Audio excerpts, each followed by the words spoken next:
Joy to the world, the Lord is come. Let earth receive her King. Let every heart prepare him room. And heaven and nature sing, and heaven and nature sing, and heaven and nature sing. This morning, as I was pulling out the lane and headed to church, this verse came to mind, and I was so excited about coming to church today. Sometimes more than others, always excited, but sometimes even real excited. And this verse came to mind. It says, "I was glad when they said, 'Let us go into the house of the Lord.'"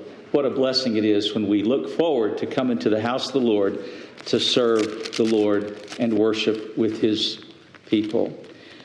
So I want to continue on in talking a little bit about, we've been looking at the role of the deacon, the responsibility, the qualification, the need for deacons within a church body. And would like to look at it just a little bit more in detail. It's been a while since we've had, quote, an ordination service. Some churches, Primitive Baptist, will actually appoint deacons in a conference meeting. They'll have a church conference and they'll appoint deacons, and they'll serve maybe a term limit, maybe 2 years, 5 years. That's very rare. Most Primitive Baptist churches actually set aside a time to have what we refer to as a worship service or a weekend meeting. And oftentimes the, quote, ordination service will take place on a Saturday. The reason that it's on Saturday is so that the sister churches from the area can come and the ministers can come, the other deacons can come. And when we have an ordination service, we form what's referred to as a presbytery. The presbytery is made up of the ministers, the ones at Mount Carmel, as well as visiting ministers and deacons, ordained men that have experienced going through the ordination. And so we generally set aside a time to have a meeting like this, and then the ordination service sort of goes like this. And I'm just going to sort of give a little a preface about it. The ordination service is the presbytery is assembled together, and those that are being considered to be ordained into the role of deacon or the role of the ministry is very much the same. The ministers are sometimes questioned, and sometimes the deacons are as well, or the deacons that are going to be ordained are sometimes questioned. And about the articles of faith. And one of the very important points is that anyone that's ordained into the ministry, or even deacons that will represent the church, they need to embrace and believe the doctrines of the church. And so oftentimes the articles of faith are read, maybe specific articles are discussed, and there may be some discussion about that, so that before the witnesses of the presbytery and the congregation, that it's apparent that those that are being considered to be ordained do believe basically the articles of faith that the church represents. And so it's important that that aspect be addressed. I will say that if somebody is ordained believing those principles and departs from that, rather than stir up discord within the church, it's a lot better if someone leaves on their own along the way. That's rare, and that doesn't happen often. I mentioned that to you last week when a situation like that happened in the home church that I was in, that I grew up in Lubbock, and how that it did jolt me in my early days in the church. And then there is a charge that's given, and it's basically a message. It's a message by one minister or maybe two ministers, and it is a charge to the deacon and his wife. They're generally setting up here in the front, facing the minister. If it's one or two or three couples or however many it is, they're facing the minister. And the charge is given to the deacon and deacon's wives. And so what we've been going through here at Mount Carmel is basically the charge that's given. There's a charge given to the church, and there's a charge given to the deacon and the deacon's wives or minister when a minister is being ordained. And so what we've been going through over the last several weeks is, what does the Scripture say about the role of deacon, the qualification of deacon, the purpose of the deacon, the need for the deacon? What is it that the Scriptures say? Because the Scriptures give us real clear picture about that. When he says, look out among you, he also mentions in Timothy, he says, these things first must be proven. They need to be proven. You don't ordain somebody to preach that's never gotten up and attempted to preach before. You want to make sure that the hand of God is in the matter and that the Lord is leading. And it's the same way about ordaining a deacon as well. And that's why it says that these things must be proved. There needs to be some evidence that these things will be fulfilled and that they'll be taken seriously as well. So an ordination charge is given, and then there is an ordination prayer. And so the deacons and ministers come around and gather around the deacon that has been questioned about his belief on the articles of faith, about his desire to fulfill the role. And then there is a prayer that is led by generally one of the ministers that are present, and the laying on of hands. The minister and deacons oftentimes will gather around the one that's to be ordained and have the laying on of hands. And then that is the end of the service, and the presbytery is dissolved, and you have the right hand of fellowship. It's real important in looking at some more aspects of the deacon. I feel like that you can't cover in 1 hour in a charge all of the responsibilities, the qualifications. It can't be covered in a 1 hour charge that's given through an ordination service. Nor can it be fully brought to light in a minister that's being ordained as well. And so that's why I felt that it's important to preach on it ahead of time so that we're reminded as a church family, as a church body, the requirements, those that the Scriptures address, and that those that are considering fulfilling this role, you don't want to ordain somebody that doesn't want to be ordained.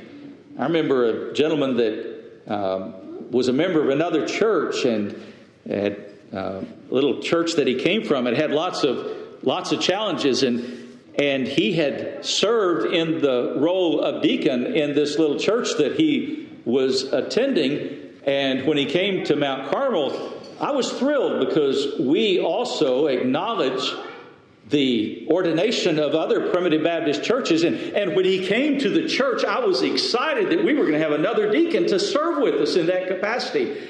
And when I told him, I said, I understand that you were ordained at this church and you served in this capacity. And I said, I'm just thrilled that you're joining Mount Carmel and that you're going to fulfill that role and fulfill the role of deacon. And he said, I don't want to do that anymore.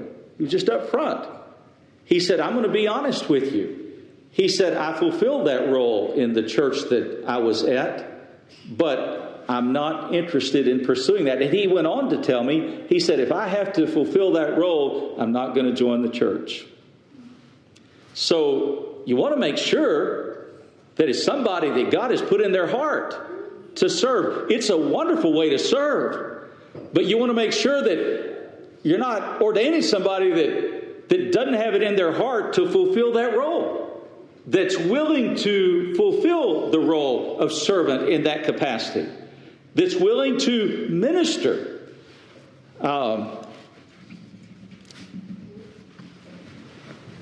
So it's important that it be someone that has the desire to do it as well. I think that's very, very important. It's important that it's someone that can get along with other folks. Elder Lonnie Mazingo preached an able sermon one time, and the title of it was The Contentious Man. And the scriptures are very clear, especially in Proverbs. It addresses when we have a contentious spirit.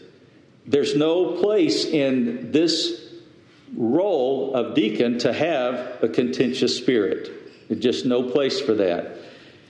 In fact, we need to consider the example of Abraham and Lot. Abraham and Lot both had a tremendous herdsman. They had a good bit of wealth that had been accumulated between the two groups. And it says that the herdsman of Abraham and the herdsman of Lot were at discord with each other. And so Abraham calls Lot over. And he said, we need to figure this out. We need to resolve this issue. Our herdsmen, my herdsman, your herdsman, are warring against each other, and we realize that there needs to be a separation here. This is not beneficial. And he said, we need to figure out a solution for this. And Abraham made a proposal to Lot. He says, we need to figure out a solution for this, because this is how he described it with Lot. He said, we be brethren. That carries a whole lot of weight right there. When there's issues that arise, we need to figure out a way to work through it and a solution. And so what Abraham did, which was wise, that God had put upon his heart, he said, we be brethren. He said, look over here and look at the land, all of the land that's out before you. And he says, Lot, you pick the very best. You pick the prime spot. You pick whatever you think is going to be best for you and your people, and I'll take what's left over. Now, that was very noble of Abraham to do that. And it says that Lot looked and he saw the well-watered plains of Sodom. Now, later on, the end of that story doesn't go real well. But at this point, it looked like a fertile land that was before him. And so Lot saw this land, and it looked like it was a prosperous land. And Lot said, I think that's the land that I'm going to take for my herdsmen, for my family, and that's the direction we'll go. And Abraham said, I'll take what's left over. Now, sometimes when we're working in situations, especially in a church family, we do well if we take the same approach that Abraham took and said, we be brethren. That carries a whole lot of weight. That goes a long ways. And as a result of that, we ought to do everything that we can to be at harmony and peace with one another. Now, I'm not talking about compromising the doctrine. That's not what he's talking about right here. I'm talking about just wanting my way or having a contentious spirit, that I have to have my way all the time, my way or else. Let me just toss this out while we're here. Sometimes when you have been around a long time and you serve in a certain capacity, you get to thinking that it has to be your way or else. That's the only way that it can be.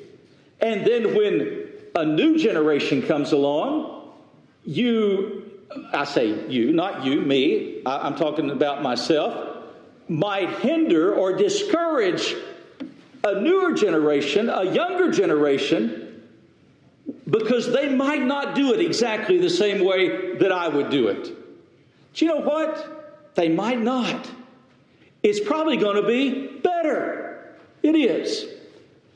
Brother Mark Humes and I purchased an assisted living years ago, little assisted living. We went in, we made a lot of changes on it, and a lot of improvements. And it was, when we sold it, it was better. We had made some improvements.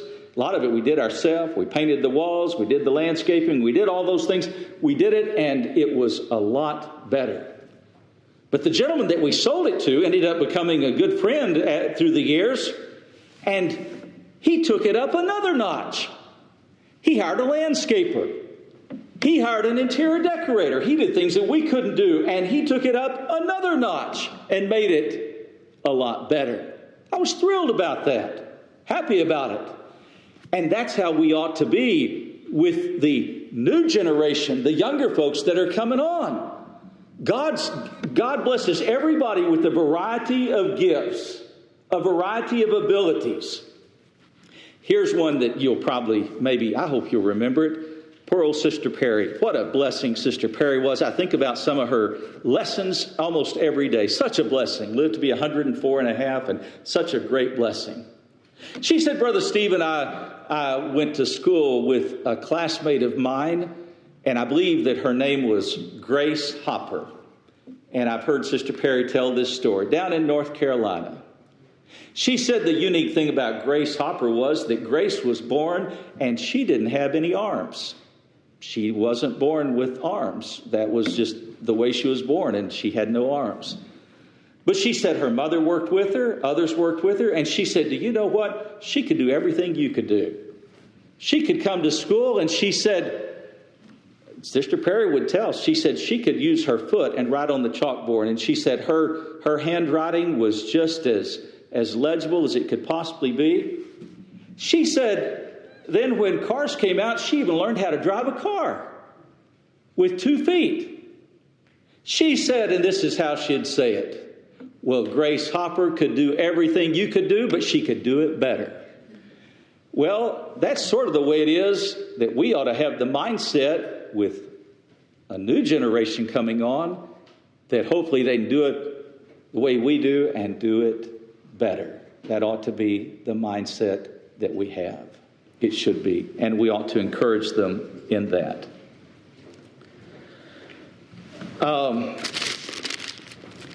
Matthew chapter 5 tells a story here, and this is a good way to address it. And this is how we ought to address it right here.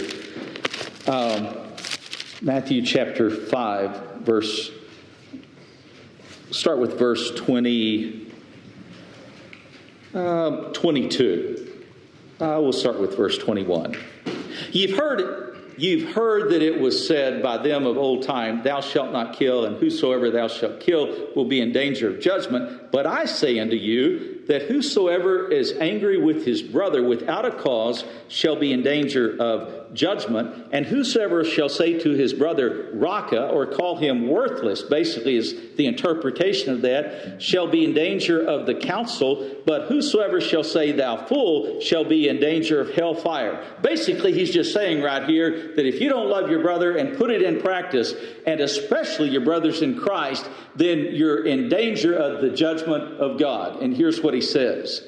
Therefore, if thou bring thy gift to the altar, and there remember that thy brother hath aught against thee, he says, leave there thy gift before the altar, and go thy way first, and be reconciled to thy brother, and then come and offer thy gift. So he gives us right here a solution. If we have an ought against somebody, or somebody else has an ought against us, there's a solution for it. And he says, basically saying right here, that your gift or your ministry or your service can be hindered in the eyes of Almighty God if you don't make it right with those that are around you, if you possibly can. Now, sometimes you can't. Sometimes folks get something in their mind. It doesn't matter if it's real or if it's not. It's in their mind, and sometimes you're not going to change what's in their mind. And in those times, you got to take it to the Lord. I was cleaning out a barn recently, and I came across an old I could think of the name of it before I came to church, an old saw, cross-cut bow saw, where there's a handle on each end of the saw. There's a handle on one end and a handle on the other end. And I can remember Elder Compton telling us that when he and his brother grew up together, that they were about the same age. And he said, we did everything together. We played together. He says, we worked together. We did everything together. He said, and one thing we spent many hours doing it as young boys and then teenage boys, is we stood across that log with a crosscut saw, and I was pulling and he was pushing, and we were going back and forth. And he said, we spent most of our life doing things together. And he said, in our latter years, there was an issue that occurred. And he said, there became dissension between me and my brother. And he told me before he died, he said, that's one of the saddest things that I've experienced in my life, is that my brother and I, who had been so close, were not close anymore. Here he says, if it's at all possible, you go reconcile with your brother. Let me toss this out. Been here nearly 30 years. There are things that come up.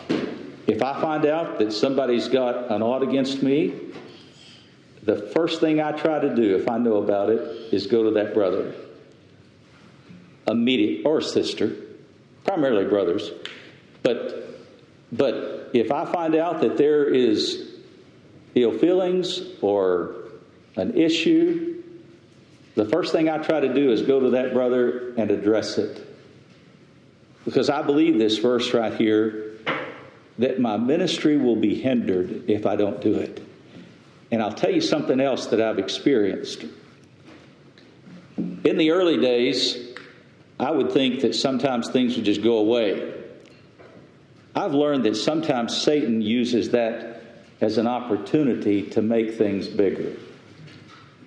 Something that can be a real small issue that you might have the ability to go and address. If you don't address it early on, then that time frame, a week, a month, a year, in some cases 25 years, something that started out really, really small, Satan takes advantage of that and makes it so big. In fact, Satan doesn't want us to be in accord. I want to tell you that there's a lot in Romans and in Corinthians about talking about discord.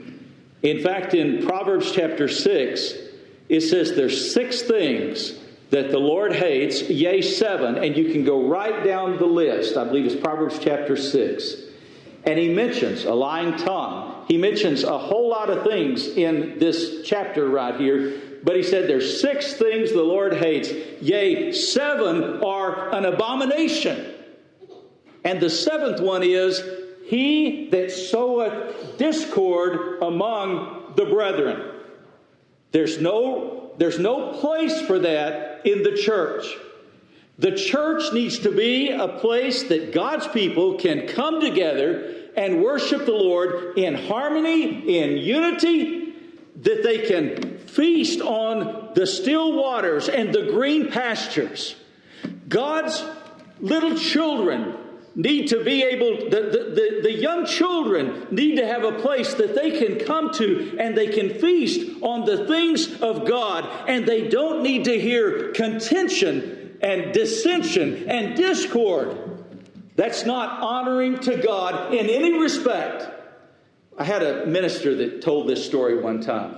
He went to on a preaching trip, and he it was in the South. I think it was in Georgia is where it was.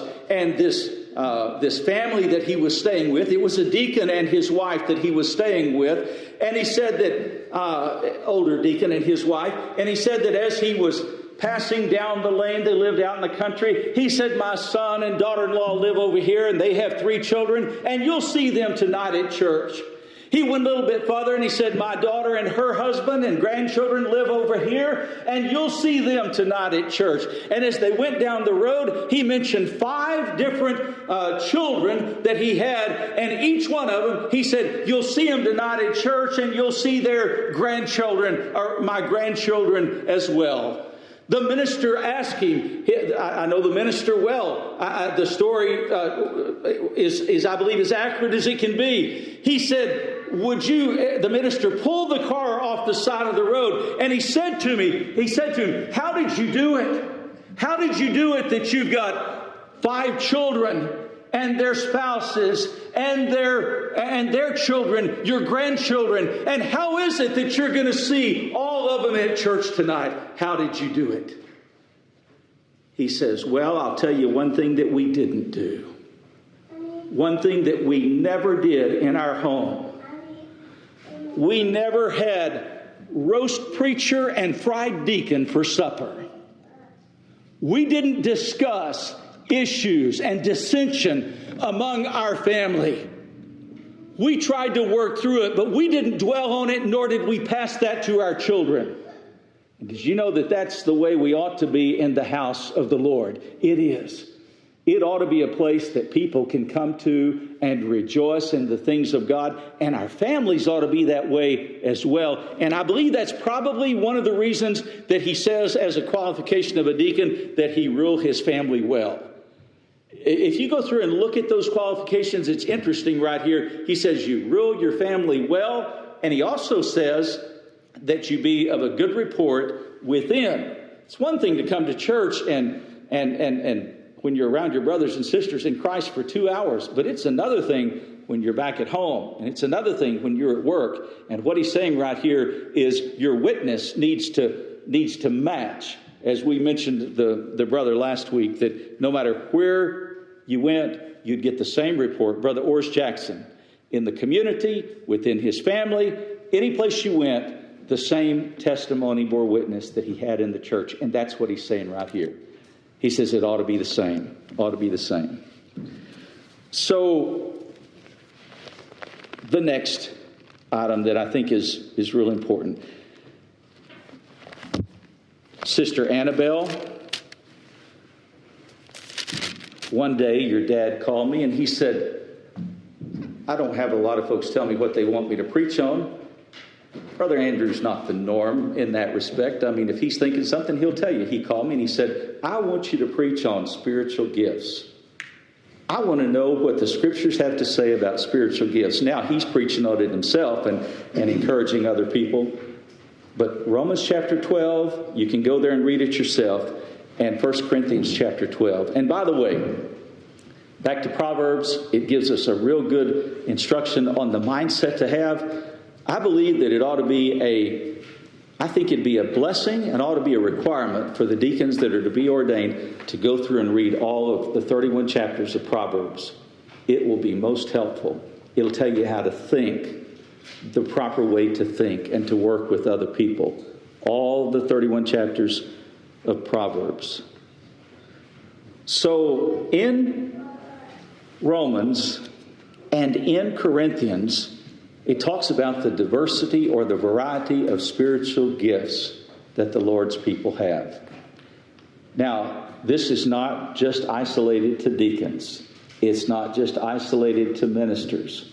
Although it is an avenue that the deacons are able to serve the congregation, to minister to the needs of the poor and those that have needs. It's an opportunity for them to be able to do that in this capacity. God gives us spiritual gifts. We're able to use them in a variety of ways. But he says that the primary way, not the only way, maybe not the primary way, but the first place that we're to use the spiritual gifts is within our church family, within our church body. Not the only place. We use them in our natural families. Hopefully, we use them at work. We use them to encourage other people throughout the week. Sister Annabelle said, I met 2 people at Home Depot this last week, and she was able to minister to them. That's using the gifts that God gives you to minister, to encourage, to help, encourage along the way. The diversity of gifts that's taught in Romans chapter 12 and 1 Corinthians chapter 12 talk about how that if you're using these gifts, that the purpose of using these gifts is to build up the church, to build up the kingdom, to build up the flock. That ought to be our desire, to be used of God, no matter at what stage we are in life, whether we're young, whether we're old, that the gifts that God has given us, that we use those gifts to build up the kingdom of Christ. That's a great blessing. It's a blessing for you to use those gifts. I have to say, I'm super excited about ordaining some deacons. I really am. I'm super excited about that. It's going to be an opportunity for the deacons to share some of the responsibilities and to serve in this capacity. But it's going to build up the church. It's going to encourage the pastor or ministers. It's going to build up and encourage the church. It's going to be a wonderful, wonderful blessing. That's the way God designed it. But all of us here have an opportunity to serve God with the gifts that we've got. Sister Victoria has a real special gift. She raises chickens and guineas and ducks and probably a whole bunch of other stuff too. But I've been the beneficiary, and many of you here have been as well, because she keeps you in the freshest eggs possible. I'll never forget one day last summer, I told her, I said, I was able to do something not many people can do. This morning for breakfast, I had a duck egg, a guinea egg, and a chicken egg, thanks to Sister Victoria. Great blessing. Great blessing. Sister Lee and Sister Greenfield have some really special gifts that we all, not just them, all the sisters do. A couple weeks ago when my birthday came around, there was a real nice birthday cake that somebody had skillfully made and written happy birthday on. And then there was a German chocolate cake, homemade. If you got to eat some of that, it was really, really special. Sister Greenfield made the German chocolate cake that was here. For about 30 years, Sister Lee has brought me a German chocolate cake to take home. And that day, she told me, as we were standing in line to go through the line, she said, well, Brother Stephen, I don't think I'm going to be able to do that anymore. I think my days of making that German chocolate cake are probably behind me. She probably could see the disappointment in my face. I tried not to show it, but I know that it came out. And I thought to myself, well, I saw her pulling out of the shopping center last week, and in my mind I thought, she's getting the ingredients to make my German chocolate cake. And when I told her that, she said, no, I was just going to get my medicine.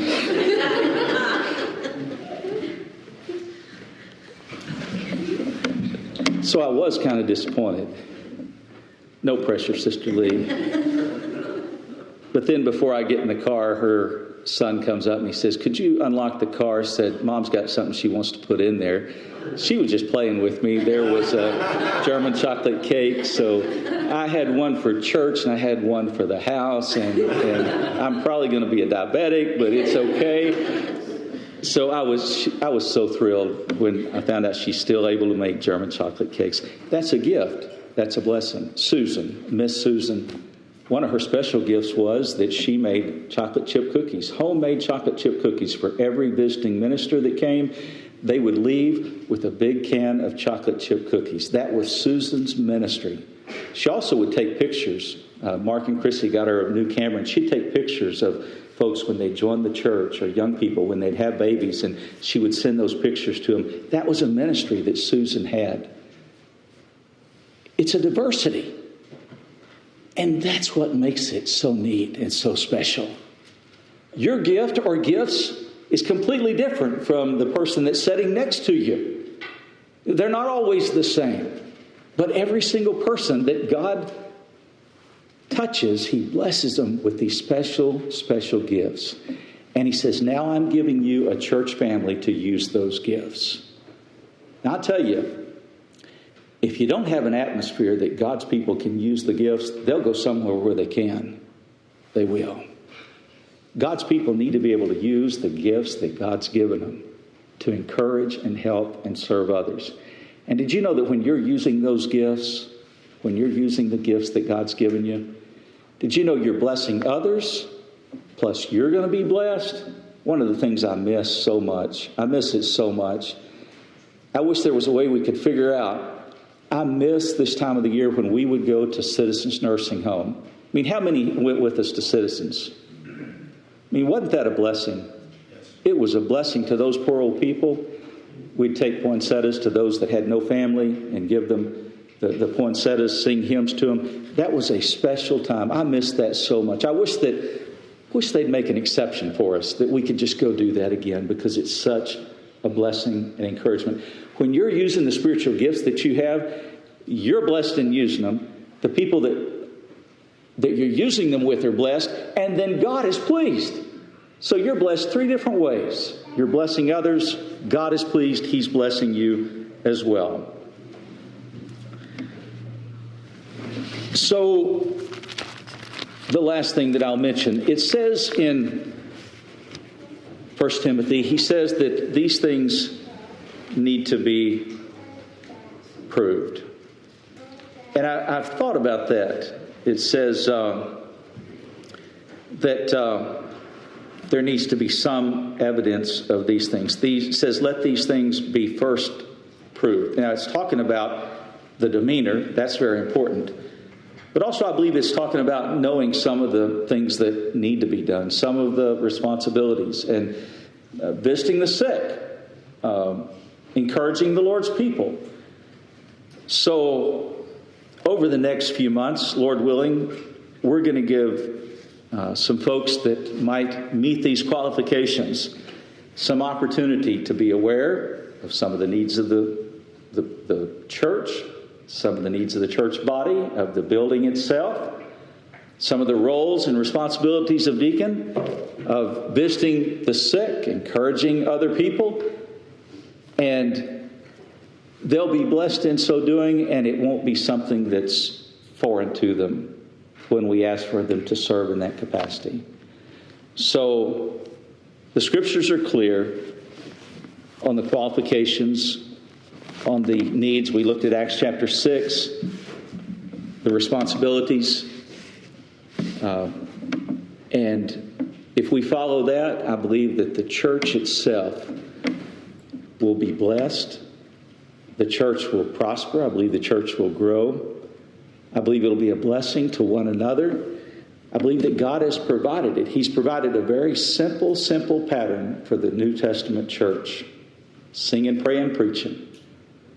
He doesn't have a whole lot of different offices for people to sign up for. But He gives opportunities to serve, and they're very, very simple. And all of those offices, the role of servant, of deacon, of minister, of ministering servant, all of those responsibilities and offices have to point toward not the individual, but toward Christ. If we have any gifts to serve, it's because God's given those abilities to us. I like what Elder Compton used to say. He said, God gives us the desire and God gives us the ability. So God gets all the credit. It's not how great I am. It's how great He is. He gets all the glory. What a great opportunity to serve in the church of Jesus Christ. I'll tell you what, we need you, and you need the church. And that's how God has blessed it to work together as a church family, to serve and honor Him. And I'm encouraged that this new generation won't do it just like I did, just like you did. They're going to do it a lot better. They are. May God bless you.